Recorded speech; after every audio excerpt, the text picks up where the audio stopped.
Hello everyone. आज अपन ना lecture 5 अपन को देखना है class 12 chapter 11 biotechnology principle and process का, जिसे 4 से 5 क्वेश्चन नीट में हर साल आते हैं। और अपना जो आज डिस्कशन रहने वाला है वो एनसीईआरटी के पेज नंबर 195 और 196 के बचे हुए पार्ट पे रहने वाला है। और आप जो भी डिवाइस यूज़ कर रहे हैं उसकी स्क्रीन के ब्राइटनेस थोड़ा बढ़ा के देखिएगा बेटर वीडियो क्वालिटी के लिए, ठीक है। और इस लेक्चर सीरीज़ के जो भी नोट्स हैं और important previous year question MCQs के लिए आप टेलीग्राम चैनल ज्वाइन कर सकते हैं, लिंक मैं डिस्क्रिप्शन में दे दूंगा, ठीक है। आज के लेक्चर के एंड होने के बाद अपने एनसीईआरटी के पेज नंबर 193 से लेके 197 तक पूरे कवर हो जाएंगे, कंप्लीटली एक एक वर्ड कवर हो जाएंगे आज के लेक्चर के एंड होने के बाद, मतलब इस लेक्चर 5 के एंड होने के बाद। और मतलब ऑलमोस्ट अपना आधा चैप्टर आज कवर हो जाएगा एनसीईआरटी और अपना जो भी अपना लेक्चर सीरीज़ है उसके साथ साथ, ठीक है ना, जिससे 1 से 2 क्वेश्चन आराम से बनेंगे। और अगर आप लेक्चर ड्यूरेशन इसकी देखेंगे पाँचों लेक्चर की, तो अप्रॉक्स 2 घंटे के आसपास के लेक्चर हो रहे हैं पाँचों लेक्चर मिला के, मतलब पर आवर 1 घंटे पढ़ाई, 1 घंटे की पढ़ाई से आपको एक क्वेश्चन नीट में मतलब ऑलमोस्ट कवर हो रहा है आपका। तो उसको आप अच्छे से करिएगा और प्रॉपर नोट्स बनाते चलिएगा। टेलीग्राम में मैं नोट्स भी डाल दूंगा इनके, ठीक है। तो आज का अपना लेक्चर अपन शुरू करते हैं, लेक्चर नंबर 5, ठीक। तो अपन देखिए लास्ट लेक्चर अपन पढ़े थे रेस्ट्रिक्शन एंडोन्यूक्लियस एंजाइम के बारे में, जो कि मैं आपको बता चुका हूँ कि कितना इंपॉर्टेंट है, उससे भी हर साल एक क्वेश्चन आता है। तो अब अपन को उसका देखना है। एक एनसीईआरटी में एक 3-4 लाइन दी हुई है पेज नंबर 195 के जो सबसे लास्ट पैरा है ना, उसमें 3-4 लाइन एनसीईआरटी में लिखी हुई है जो कभी कभी अपन पढ़ते पढ़ते स्किप कर देते हैं। एक्चुअली उसी को अपन को यहाँ पे देखना है और क्वेश्चन उससे भी आ चुका है नीट में, ठीक है। तो अपन को अब क्या देखना है कि nomenclature of restriction endonuclease enzyme, जो रेस्ट्रिक्शन एंडोन्यूक्लियस एंजाइम अपन ने लास्ट टाइम पढ़ा था उसका नॉमेनक्लेचर देखना। मतलब मैंने आपको बताया था कि रेस्ट्रिक्शन एंडोन्यूक्लियस एंजाइम की जो नेमिंग है ना, वो नेमिंग किस बेस पे दी जाती है उसका भी पूरा एक नॉमेनक्लेचर होता है जो एनसीईआरटी में दिया हुआ है। वैसे नॉमेनक्लेचर टॉपिक आपको कहीं नहीं मिलेगा, पर एनसीईआरटी में क्या दिया हुआ है अपन आगे पढ़ते हैं, ठीक है। तो जो नेम होता है किसी भी रेस्ट्रिक्शन एंडोन्यूक्लियस एंजाइम का, एग्जांपल अपन लेते हैं इकोराई, जो अपन ने काफ़ी बार डिस्कस भी किया, एनसीईआरटी में काफ़ी अच्छे से दिया भी हुआ इसके बारे में। तो इकोराई क्या है, EcoR1 क्या है, एक रेस्ट्रिक्शन एंडोन्यूक्लियस एंजाइम। अब इसकी नेमिंग है ये ECOR1, ही इसका क्या मतलब है, कहाँ से आया नेमिंग का, तो इसका अपन देखते हैं कि कैसे क्या नेमिंग का क्या बेसिस होता है, ठीक है। तो जो नेमिंग होती है जनरली वो 3 से 4 लेटर की नेमिंग होती है, ठीक। यहाँ भी 3 से 4 लेटर की नेमिंग है, ठीक। लेटर मतलब बोल रहा हूँ कि ये 1 है ना, जो 1 इसको लेटर में आप मत काउंट करिए। लेटर मतलब ये ECOR, इसको लेटर में काउंट करिए। तो जनरली ये लेटर 3 भी हो सकते हैं और 4 भी हो सकते हैं, ठीक है। और उसके साथ क्या होता है, एक रोमन नंबर होता है। ये जो फर्स्ट लिखा हुआ है, जैसे यहाँ पे सेकंड लिखा हुआ है, हिंड सेकंड और EcoR1, तो ये फर्स्ट सेकंड है, ये रोमन नंबर है। तो एक रोमन नंबर रहता ही रहता है एंड में, और उसके पहले 3 से 4 लेटर होते हैं। ये एक नेमिंग का, ये रेस्ट्रिक्शन एंजाइम के नेमिंग का एक पैटर्न होता है, ठीक है। अब इनके लेटर्स क्या क्या डिनोट करते हैं वो देखते हैं अपन। तो जो फर्स्ट लेटर होता है नेम का, जो नाम का पहला अक्षर का जो फर्स्ट लेटर होता है नेम का, जो नेम का फर्स्ट लेटर होता है वो क्या डिनोट करता है, first letter of bacterial genus. अब मैं आपको एक चीज़ बता चुका हूँ कि जो रेस्ट्रिक्शन एंडोन्यूक्लियस एंजाइम होते हैं वो ऑब्टेन कहाँ से होते हैं, बैक्टीरिया से ऑब्टेन होते हैं। और बैक्टीरिया क्या है, एक प्रोकैरियोट है, ठीक है। ऑब्टेन कहाँ से होते हैं, बैक्टीरिया से। तो अब ध्यान से देखना कि क्या बोलता है, जो फर्स्ट लेटर है नाम का वो डिराइव होता है कहाँ से लिया जाता है, वो first letter of bacterial genus से लिया जाता है। जिस भी बैक्टीरिया से हम वो रेस्ट्रिक्शन एंडोन्यूक्लियस एंजाइम ऑब्टेन कर रहे हैं, उसी बैक्टीरिया के जो जीनस है उसी का जो फर्स्ट लेटर है वही नाम का फर्स्ट लेटर होता है, ठीक है। एनसीईआरटी में ना यहाँ पे जीनस की जगह जीन्स लिखा हुआ है, कहीं कहीं एनसीईआरटी में करेक्शन है, वो जीनस की जगह उन्होंने लिख दिया है जीन्स। तो वो जीन्स को आप कट करके जीनस लिख लीजिएगा। मैं भी आपको समझा रहा हूँ, है ना, कि इसका क्या मतलब है। तो बैक्टीरियल जीनस, अब अपन को पता है कि कोई भी जो बॉटनिकल जो भी साइंटिफिक नेम होता है वो 2 नामों से मिलकर बना होता है, एक जीनस नेम होता है और एक स्पीसीज का नेम होता है। जैसे फॉर एग्जांपल एक छोटा सा अपन एग्जांपल लेते हैं, जैसे मैंजीफेरा इंडिका है, ठीक है ना, ये मैंगो का बॉटनिकल नेम है, ठीक। अभी 2 वर्ड से मिलकर बना हुआ है मैंजीफेरा और इंडिका। तो मैंजीफेरा हो गया जीनस नेम उसका और इंडिका हो गया इसका स्पीसीज नेम, या इसको स्पेसिफिक एपिथेट भी बोलते हैं, ठीक है ना। और ये और एक चीज़ और यहाँ पे मैं आपको बता देता हूँ कि जीनस का जो फर्स्ट लेटर होता है वो हमेशा कैपिटल होता है और स्पीसीज का जो फर्स्ट लेटर होता है हमेशा स्मॉल होता है। और डिटेल में जो यूनिवर्सल रूल ऑफ नॉमेनक्लेचर है क्लास 11 के एनसीईआरटी पेज नंबर 7 में इसकी डिटेल, इसके 4 रूल दिए हुए हैं नीट में एज इट इज़, वो रूल आ चुके हैं, वो आप अभी जाके डिटेल में पढ़ लीजिएगा तो अभी आपको याद हो जाएगा। जनरल मैंने यहाँ बता दिया कि पहला नेम जीनस होता है, दूसरा स्पेसिफिक एपिथेट होता है या स्पीशीज़ भी बोलते हैं उसको, और जो पहला नेम होता है जीनस का स्टार्टिंग का जो पहला लेटर होता है वो कैपिटल होता है हमेशा, और स्पीशीज़ का जो स्टार्टिंग का जो पहला लेटर होता है वो हमेशा स्मॉल होता है। इसलिए आपने देखा होगा कि कभी भी जो हम EcoRI लिखते हैं ना एनसीईआरटी में भी आप नोट करिएगा तो ई हमेशा कैपिटल रहता है, क्योंकि ई लिया कहाँ से गया है, जीनस से लिया गया है, और जीनस का पहला अक्षर क्या रहता है, कैपिटल। यहाँ पे ई लिया गया इस्टीरिया कोलाई से, अपन देखेंगे अभी। तो ई हमेशा कैपिटल रहता है और सी ओ जो होगा ना वो हमेशा स्मॉल रहता है, क्योंकि सी ओ यहाँ पे ले जाता है स्पीसीज से, कोलाई स्पीसीज है तो कोलाई हमेशा स्मॉल ही लिखा जाएगा तो सी ओ जो हमेशा स्मॉल दिखेगा आपको। और मैं इसको अभी आपको डिटेल में और समझाता हूँ कि अभी के लिए आप इतना समझिए कि पहला कैपिटल रहेगा किसका, जीनस का, और स्पीसीज का जो पहला लेटर है वो स्मॉल रहेगा। Page number 7 class 11th NCERT आप और जाके वो 4 रूल दिए हुए हैं पेज में, पढ़ लीजिएगा, क्वेश्चन वहाँ से भी आ चुका है और आता रहता है। ठीक, तो अभी अपन क्या देख रहे थे कि जो पहला लेटर होगा नेम का वो फर्स्ट लेटर होगा बैक्टीरियल जीनस से। ठीक, सेकेंड और थर्ड लेटर जो होगा किसका, सेकेंड और थर्ड लेटर होगा नाम का। सेकेंड एंड थर्ड लेटर जो होगा रेस्ट्रिक्शन एंडोन्यूक्लियस एंजाइम के नाम का वो डिराइव होगा first and second letter of bacterial species से। भाई जिस बैक्टीरिया से आप ऑब्टेन कर रहे हैं, अब यहाँ पे एग्जांपल लेके समझते हो तो जल्दी समझ में आएगा। मान लो अपन नाम दे रहे हैं किसका, इको-R1 का। ठीक, और इको-R1 को ऑब्टेन किससे करते हैं, इस्टीरिया कोलाई से। इस्टीरिया कोलाई बैक्टीरिया से ऑब्टेन करते हैं इको-R1 को, क्योंकि रेस्ट्रिक्शन एंजाइम कहाँ से मिलता है, बैक्टीरिया से।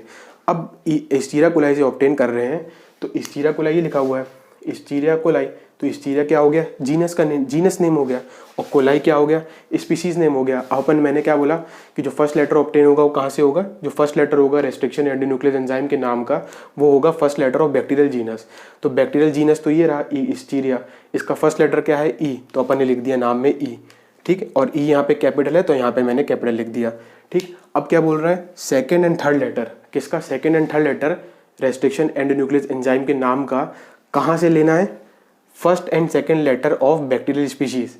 First and second letter of bacterial species, मतलब बैक्टीरियल स्पीशीज का पहला और दूसरा अक्षर हमारे रेस्ट्रिक्शन एंडोन्यूक्लियस एंजाइम का के नाम का सेकेंड और थर्ड लेटर बनेगा। क्योंकि ये स्पीशीज़ है और स्पीशीज़ के जो लेटर होते हैं वो स्मॉल लेटर होते हैं, स्टार्टिंग ही स्मॉल लेटर से होती है। स्पीशीज़ का लेटर की स्टार्टिंग ही स्मॉल लेटर से होती है, इसलिए यहाँ पे जो सी ओ होगा वो स्टार्टिंग जो सी की होगी वो स्मॉल ही होगी, तो सी ओ क्या होगा, दोनों स्मॉल लेटर में होगा। इसलिए हमेशा देखना आप सी ओ जो रहेगा वो स्मॉल लेटर में ही मिलेगा आपको, जो नाम आप इको-R1 देखेंगे ना वो स्मॉल लेटर में ही मिलेगा। ठीक है, तो या सेकेंड एंड थर्ड लेटर जो होगा वो फर्स्ट एंड सेकेंड लेटर होगा बैक्टीरियल स्पीशीज़ का, तो ई सी ओ अपने पास आ चुका है। ठीक, अब एनसीईआरटी में एक चीज़ और लिखता है, एनसीईआरटी में ऐसा लिखा मिलेगा आपको इसके लिए कि first and second letter of bacterial species नहीं लिखा मिलेगा, first and second letter of prokaryotic cell लिखा मिलेगा। अब आप कंफ्यूज जाएंगे कि प्रोकैरियोटिक सेल क्यों लिखा है, क्योंकि रेस्ट्रिक्शन एंडोन्यूक्लियस एंजाइम ऑब्टेन होते हैं बैक्टीरिया से, और बैक्टीरिया क्या है, प्रोकैरियोटिक सेल, तो एनसीईआरटी में प्रोकैरियोटिक लिख दिया, पर वो बैक्टीरिया को ही डिनोट करता है। ठीक, एनसीईआरटी में second and third letter word नहीं मिलेगा, वो बोल रहा है कि सेकेंड टू लेटर, मतलब वो ये कह रहा है कि फर्स्ट लेटर अगर इसको बोल दिया ना तो अगले दो अक्षर, जैसे ई अगर फर्स्ट लेटर है, जैसे मैं ये नाम बोल रहा हूँ तो अगर मैं बोल दूंगा if E is the first letter then C O is the second two letter, E is the first letter then C O will be the second two letter. C O क्या होंगे, अगले दो अक्षर, ई पहला अक्षर है तो सी ओ अगले दो अक्षर होंगे ना, तो इसको इंग्लिश में क्या बोलेंगे, अगर ई फर्स्ट लेटर है तो C O will be the second two letter. तो एनसीईआरटी इन दोनों को क्या बोलती है, सेकेंड टू लेटर। तो एनसीईआरटी बोलती है जो सेकेंड टू लेटर है वो फर्स्ट एंड सेकेंड लेटर होंगे किसके, प्रोकैरियोटिक सेल के या फिर बैक्टीरियल स्पीशीज के। यहाँ तक समझ में आया। अब जो फोर्थ लेटर होगा रेस्ट्रिक्शन एंडोन्यूक्लियस एंजाइम के नाम का जो चौथा अक्षर होगा वो कहाँ से लेना है अपन को, फ्रॉम बैक्टीरियल स्ट्रेन से लेना है। बैक्टीरियल स्ट्रेन मतलब जेनेटिक वेरिएंट से। अब एक बात बताइए, जैसे एक बैक्टीरिया होता है, ठीक है, उसके डिफरेंट वेरिएंट हो सकते हैं, जैसे कि अपन ने पढ़ा, जैसे कोरोना वायरस का अपन ने देखा था, उसके एक कोरोना वायरस के डिफरेंट वेरिएंट आते गए, अल्फा बीटा डेल्टा, ठीक है ना। ऐसे ही एक बैक्टीरिया के कई सारे वेरिएंट हो सकते हैं, कई सारे स्ट्रेन हो सकते हैं। तो अब जिस स्ट्रेन से रेस्ट्रिक्शन एंडोन्यूक्लियस एंजाइम लिया जा रहा है उस स्ट्रेन का नाम भी रेस्ट्रिक्शन एंडोन्यूक्लियस एंजाइम के नाम में रखना जरूरी है। ठीक, अब मान लीजिए ई कोलाई का एक स्ट्रेन मिला अपन को आर, ई कोलाई का एक स्ट्रेन मिला अपन को RY13, ठीक है ना, RY13 ई कोलाई का अपन को एक स्ट्रेन मिला, कहाँ पे गया, RY13 स्ट्रेन मिला। उसी से अपन ने इको-R1 एंजाइम ऑब्टेन किया, तो अपन को स्ट्रेन का नाम देना पड़ेगा। तो अपन को जब स्ट्रेन का नाम देना पड़ेगा तो वही यहाँ पे बोल रहा है जो फोर्थ लेटर होगा रेस्ट्रिक्शन एंडोन्यूक्लियस एंजाइम के नाम का वो ऑब्टेन होगा फ्रॉम बैक्टीरियल स्ट्रेन, मतलब जिस बैक्टीरिया की जिस स्ट्रेन से ऑब्टेन किया है उस स्ट्रेन का नाम भी अपन को यहाँ पे लिखना पड़ेगा। तो यहाँ पे अपन ने आर लिख दिया, तो आर क्या डिनोट करता है, बैक्टीरिया की स्ट्रेन, ठीक है ना, मतलब ई कोलाई की आर स्ट्रेन से ऑब्टेन किया अपन ने इको-R1 एंजाइम को। अब जो रोमन नंबर है, जो रोमन नंबर होता है लास्ट में, वो क्या डिनोट करता है, रोमन नंबर क्या डिनोट करता है, तो Roman number indicate the order in which enzyme were isolated from that strain of bacteria. अब अपन अभी पढ़ने वाले हैं कि काफ़ी मतलब एक बैक्टीरिया की जो एक स्ट्रेन है, जो बैक्टीरिया है, एक बैक्टीरिया की दो मतलब काफ़ी स्ट्रेन हो सकती है, एक बैक्टीरिया की काफ़ी तरह की स्ट्रेन हो सकती है, पर जो एक सिंगल स्ट्रेन है ना, उससे एक से ज़्यादा रेस्ट्रिक्शन एंडोन्यूक्लियस एंजाइम ऑब्टेन कर सकते हैं। ठीक है ना, एक स्ट्रेन जो होती है बैक्टीरिया की, उससे अपन एक से ज़्यादा रेस्ट्रिक्शन एंडोन्यूक्लियस एंजाइम ऑब्टेन कर सकते हैं। मान लो मान लो इसी का एग्जांपल ले लो, E-CoR1 एंजाइम का एग्जांपल ले लो कि जो Escherichia coli की जो R स्ट्रेन है, Escherichia coli की जो RY13, ये पूरा नाम ले लो, RY13 जो स्ट्रेन है Escherichia coli से, मान लो इससे दो तीन रेस्ट्रिक्शन एंडोन्यूक्लियस एंजाइम ऑब्टेन होते थे, तो जो पहला ऑब्टेन हुआ उसको नाम दे दिया फर्स्ट। भाई एक से 3-4 एंजाइम निकल रहे हैं, आइसोलेट हो रहे हैं, तो जिसको पहले निकाला गया, जिसको पहले आइसोलेट किया, उसको नाम दे दिया फर्स्ट। कि भाई E. coli की R स्ट्रेन से जिसको पहले ऑब्टेन किया उसको नाम दे दिया E-CoR1, जिसको दूसरे नंबर पे आइसोलेट किया उसको नाम दे दिया E-CoR सेकेंड, और जिसको तीसरे नंबर पे आइसोलेट किया उसको नाम दे दिया E-CoR थर्ड। ऐसे जितने जितने ऑब्टेन होते गए 1 2 3 4 ऐसे नंबर लगा के नाम नेमिंग कर दी गई, क्योंकि मैंने बताया एक बैक्टीरियल स्ट्रेन से एक से ज़्यादा रेस्ट्रिक्शन एंडोन्यूक्लियस एंजाइम ऑब्टेन किए जा सकते हैं। ठीक, यहाँ तक समझ में आया? तो अब पूरा नाम क्या बना अपना? E-CoR1। ई कहाँ से आया? Escherichia coli। ई कहाँ से आया? बैक्टीरिया के जीनस से। जीनस क्या था? Escherichia का अपन ने पकड़ लिया ई। CO कहाँ से आया? बैक्टीरिया के स्पीसीज से। यहाँ पे स्पीसीज क्या थी? कोलाई, और कोलाई के अपन ने 2 लेटर, अच्छा स्पीसीज के 2 लेटर पकड़ने, तो कोलाई के अपन ने CO पकड़ लिया, तो CO वहाँ से आ गया। और R कहाँ से आया? बैक्टीरिया की स्ट्रेन से। Escherichia coli की किस स्ट्रेन से ऑब्टेन किया अपन ने? RY13 से, तो अपन R जो है वो स्ट्रेन से आ गया। ठीक है ना। और 1 कहाँ से आ गया? 1 का मतलब ये है कि जो ये एंजाइम है Escherichia coli की R स्ट्रेन से सबसे पहली बार निकाला गया था, तो फर्स्ट नाम दे दिया। ठीक है ना। तो वही यहाँ पर कह रहा है रोमन नंबर के लिए, वही मैंने यहाँ पे अब शॉर्ट फॉर्म में लिख दिया है कि E-CoR एंजाइम में E Escherichia से आता है, ये फर्स्ट लेटर यहाँ से आया, first letter of name, first letter of bacterial genus, E यहाँ से आ गया। कोलाई का जो है CO यहाँ से आया, R स्ट्रेन है, और फर्स्ट है ऑर्डर ऑफ आइसोलेशन, मतलब उससे पहली बार निकाला गया, फर्स्ट बार निकाला गया। ठीक है ना। अब यहाँ पे अपन देखते हैं E-CoR का, तो मैंने बता दिया कि E-CoR, अच्छा NCERT में लिखा है, NCERT में E-CoR का एग्जाम्पल दे के लिखा हुआ है कि comes from Escherichia coli RY13। जो E-CoR1 एंजाइम है ना, वो Escherichia coli RY13 स्ट्रेन से ऑब्टेन हुआ है, NCERT में लिखा हुआ है, तो कंफ्यूज मत होइएगा। बाकी नेमिंग का क्या पूरा सीक्वेंस है मैं आपको बता चुका हूँ। ठीक है ना, कि नेमिंग कैसे दी हुई बता चुका हूँ, और NCERT में भी लाइन लिखी है कि E-CoR RY comes from Escherichia coli RY13। ठीक, तो ये स्ट्रेन का नाम ही लिखा हुआ है Escherichia coli RY13।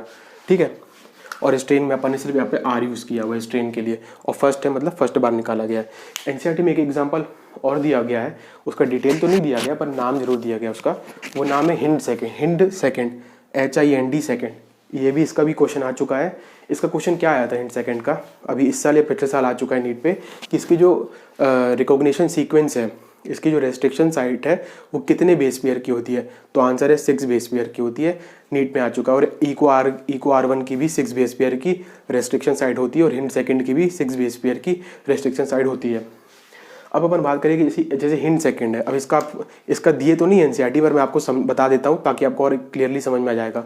इसका डिटेल नहीं दिया हुआ NCERT में, E-CoR1 का दिया हुआ है, मैंने बता चुका हूँ। ठीक, अब जो हिंड सेकेंड है, इसका H कहाँ से आया? अच्छा ये जो हिंड सेकेंड है कौन से बैक्टीरिया से ऑब्टेंड हुआ?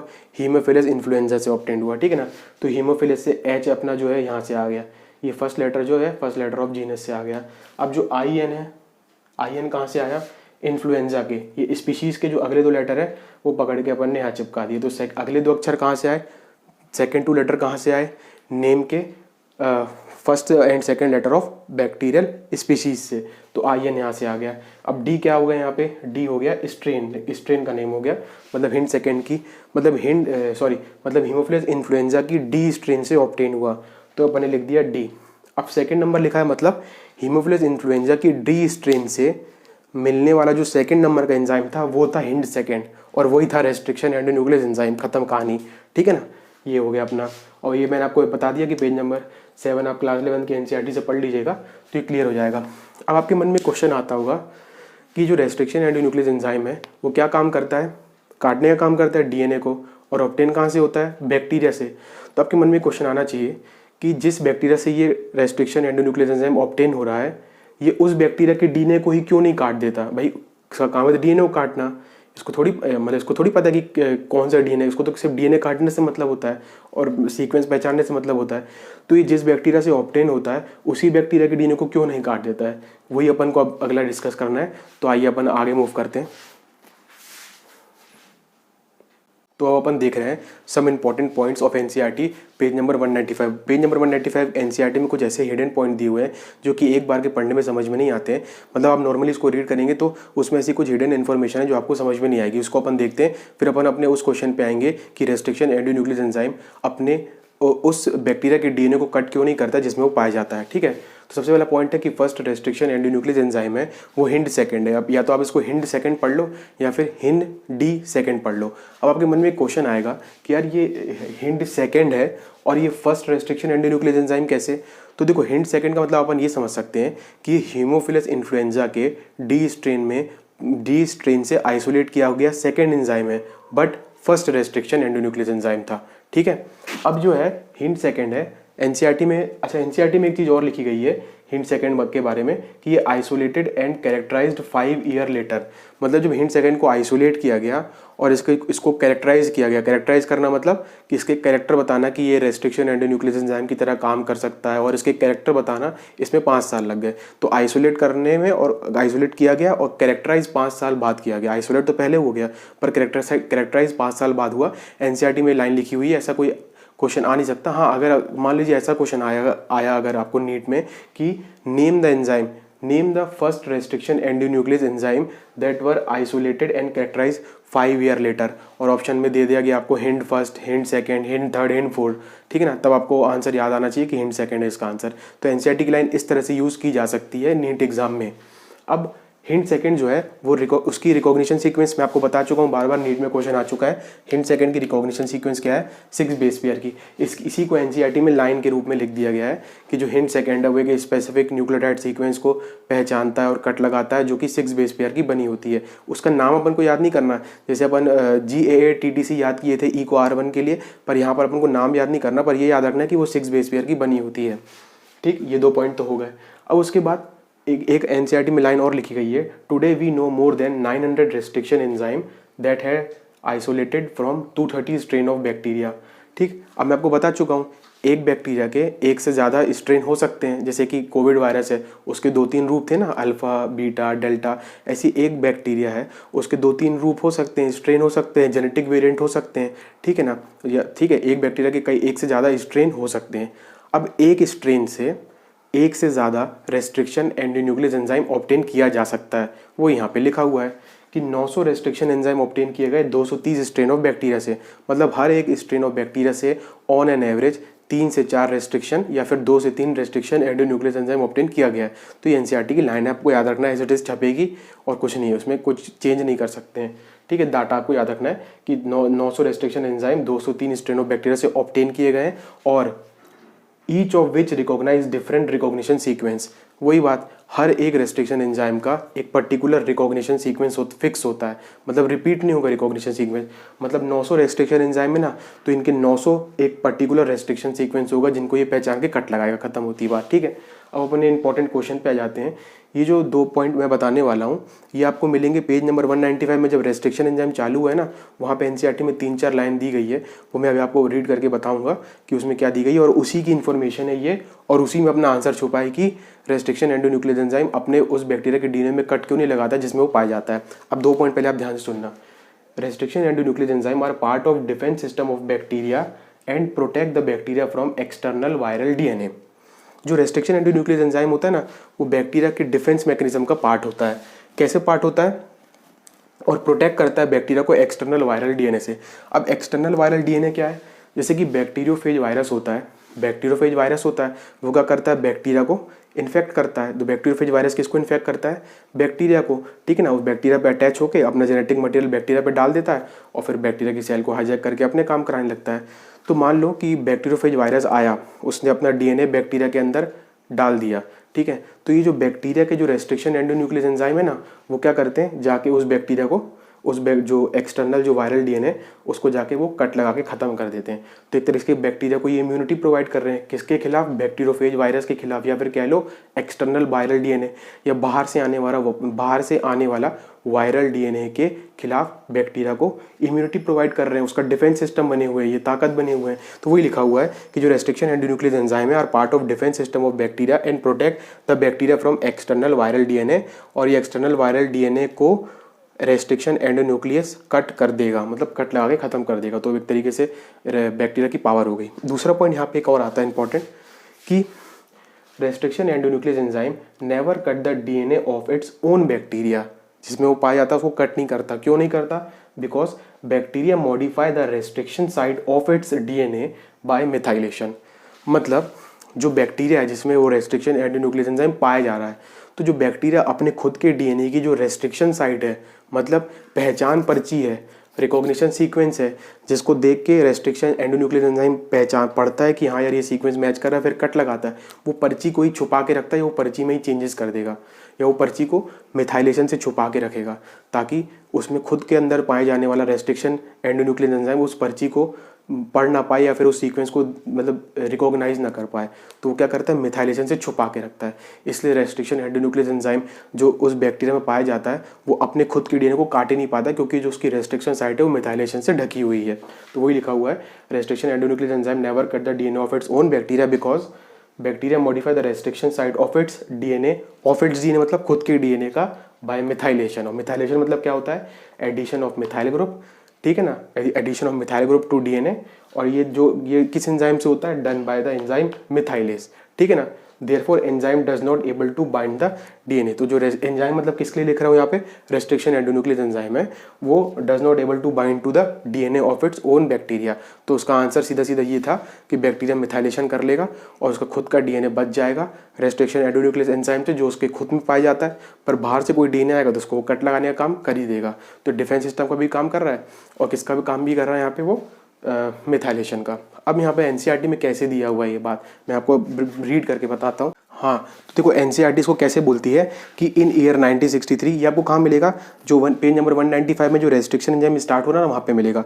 इन year 1963 two enzyme responsible for restricting the growth of bacteriophage, मतलब बैक्टीरियोफेज की ग्रोथ को जो रोकने के लिए जो रिस्पॉन्सिबल थे, ऐसे 2 एंजाइम आइसोलेट किए गए बैक्टीरियोफेज वायरस की ग्रोथ को रोकने के लिए। किसमें? ई कोलाई में। ई कोलाई क्या है? बैक्टीरिया। और बैक्टीरियोफेज वायरस है वो किसको इन्फेक्ट करता है? बैक्टीरिया को इन्फेक्ट करता है। तो bacteriophage in E coli were isolated, one of these added methyl group, एक उसमें से क्या कर रहा था? मिथाइल ग्रुप ऐड करने का काम कर रहा था, जो कि खुद के डीएनए को बचाने का काम कर रहा था ई कोलाई के, ठीक है ना, मिथाइलेशन। और and while the other cut the DNA, और दूसरा क्या कर रहा था? डीएनए को कट करने का काम कर रहा था। किसके डीएनए को? बाहर से आने वाले डीएनए को, मतलब जो बैक्टीरियोफेज का जो डीएनए आ रहा था ना, उसको कट करने का काम कर रहा था। तो वो कौन सा हो गया? Restriction endonuclease enzyme. बाद में वो चल के क्या बना? रेस्ट्रिक्शन एंडोन्यूक्लियस एंजाइम या रेस्ट्रिक्शन एंजाइम बना। और जो मतलब जो मिथाइलेशन का काम कर रहा था, तो वो अपने खुद के डीएनए को प्रोटेक्ट करने का काम कर रहा था, ठीक है ना। तो यही एनसीईआरटी में इसी को इस तरह से लिखा गया है कि एक जो है मिथाइल ग्रुप ऐड करने का काम कर रहा था और एक डीएनए को कट करने का काम कर रहा था। तो वही 2 मैंने पॉइंट आपको यहाँ पे बता दिए। फिर लिखा है the latter was called as the restriction endonuclease, मतलब जो डीएनए को कट करने का काम करता है वही रेस्ट्रिक्शन एंडोन्यूक्लियस एंजाइम था। तो ये था अपना लेक्चर। अब नेक्स्ट लेक्चर जो होगा वो वेक्टर डीएनए के बारे में होगा। वेक्टर डीएनए से भी बहुत इंपॉर्टेंट एक क्वेश्चन हर साल आता है, तो नेक्स्ट लेक्चर अपन वेक्टर डीएनए का देखेंगे। तब तक के लिए पढ़ते रहिए, नोट्स बनाते चलिए साथ साथ। मैं इसलिए डिटेल में लिखता हूँ ताकि आप नोट्स भी बना सकें, और आपको एक एक वर्ड एनसीईआरटी का मैं समझाते चल रहा हूँ। और फिर टेलीग्राम चैनल भी ज्वाइन कर लीजिए, नोट्स वहाँ मिल जाएंगे, इंपॉर्टेंट एमसीक्यू भी मैं डालता रहूँगा, ठीक है। तब तक के लिए पढ़ते रहिए, ओके।